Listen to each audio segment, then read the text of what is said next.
Can anyone who has suffered at the hands of another ever look that person in the eye and truly say that all is forgiven?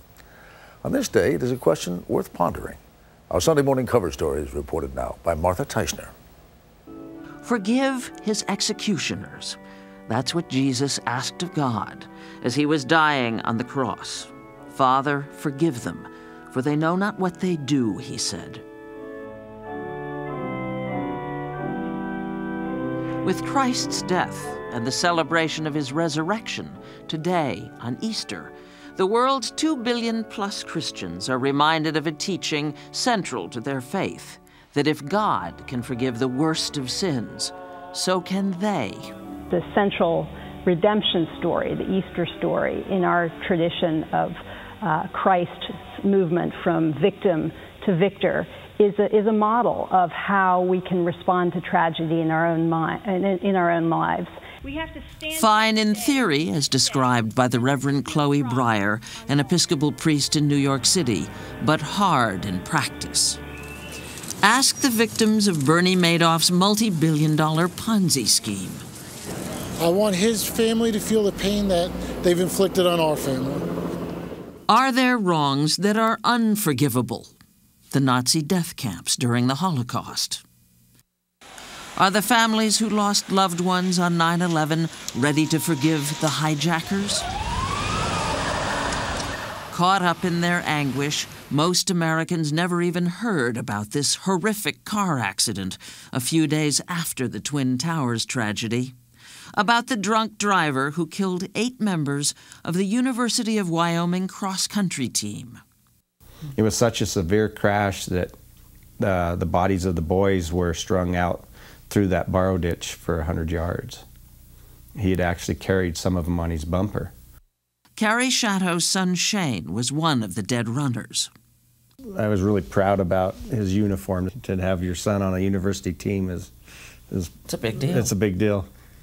Shatto put up this cross with 8 names on it at the crash site. He died there on the highway alone without me. Debbie McClelland lost her son Morgan. You know, I couldn't say goodbye. That bothered me for quite a while. And then I thought about it, and I thought how afraid he must have been, you know, because you're a mom. Clint Haskins says he has no memory of that night.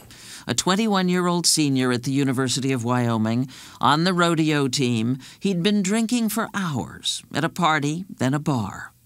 He's serving a 14 to 20-year sentence for 8 counts of vehicular homicide. Debbie McClelland has forgiven him. Carrie Shatto has not. I just can't live my life that way. I cannot live my life with a grudge and with hate and anger in my heart. I just can't. If I forgive him, then my son died for nothing. And I guess that's the part that drives me. I don't want these 8 boys to die for nothing. As his son was, Shatto is a volunteer fireman. He's worked tirelessly against drunk driving. He's on committees, gives talks. So does Debbie McClelland. There is no safe way to drink and drive. But look at how she's done it. I'm going to quit now, and I'm going to turn this over to Clint. She and Clint Haskins first appeared together in 2004. There hasn't been a single day since this happened that I don't realize what I'm responsible for. The sight of the 2 of them embracing shocked and angered the other parents. McClelland is unapologetic. I'm really angry about a lot of things, and I'm angry that I don't have my child. But I have to deal with this, and I have to deal with it how I can, and I can't deal with it without forgiving. Clint Haskins is expected to come up for parole in another couple of years. And yes, Debbie McClelland, Morgan's mother, and Carrie Shatto, Shane's father, disagree over whether the person who took their sons' lives should go free. I want him to have a life. You know, my son has no life. I want Clint to have a life. I want him to have a wife and children and a family. He gets out someday, and he gets to have a family, and he gets to see his parents again. But my son will never get any of that. I don't have the forgiveness. It's just not in my heart to do that. Carrie Shatto and Debbie McClelland. How could they come to opposite conclusions? It seems human beings are driven by two very different impulses at the same time. Revenge and forgiveness are like two sides of the coin. Michael McCullough is a psychology professor at the University of Miami. We know absolutely that revenge is this universal feature of human nature.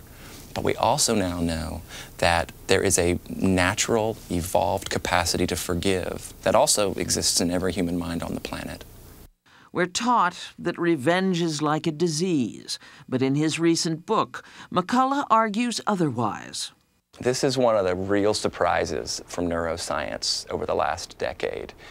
Revenge is not coming from some sick, demented, ill part of the brain.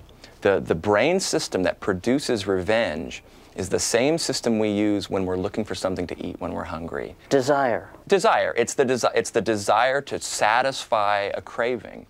Forgiveness involves the part of the brain associated with empathy. So forgiveness is born in part of the experience of somebody else's pain. It doesn't feel very good to people to seek revenge against people they feel sorry for. When somebody harms us, we get upset emotionally and physically. We might hunger for revenge, but forgiveness is better for our health. You want to feel better. Revenge can do that in the short term, but it's kind of like junk food, really, in terms of happiness. In the long term, what forgiveness does is it restores valuable relationships. And that has a long-term sort of satisfying quality to it. There's the old saying that forgiveness is divine. In Christianity, forgiveness is a central tenet. Which brings us back to religion. Forgiveness is central to Judaism, to the Jewish tradition. The Interfaith Council of New York arranged this conversation with representatives of 4 different faiths. The most frequent attributes of God mentioned in the Holy Quran is His mercy and forgiveness. In a way, the word forgiveness is a smaller part in Buddhism. Lama Pema Wangdak talks about forgiveness as part of a quest toward a perfect, timeless principle of patience. Part because we have nothing to forgive to anybody.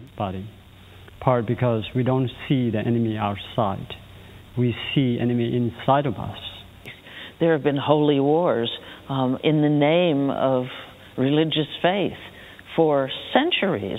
How can the same religions that promote forgiveness also condone and take part in war? Those who involved in the revenge, those who involved in the wars, are people who try to follow religions, but oftentimes they fail. Some of those are using Islam as justification for their own purposes, and I think Bin Laden in this way is one of those.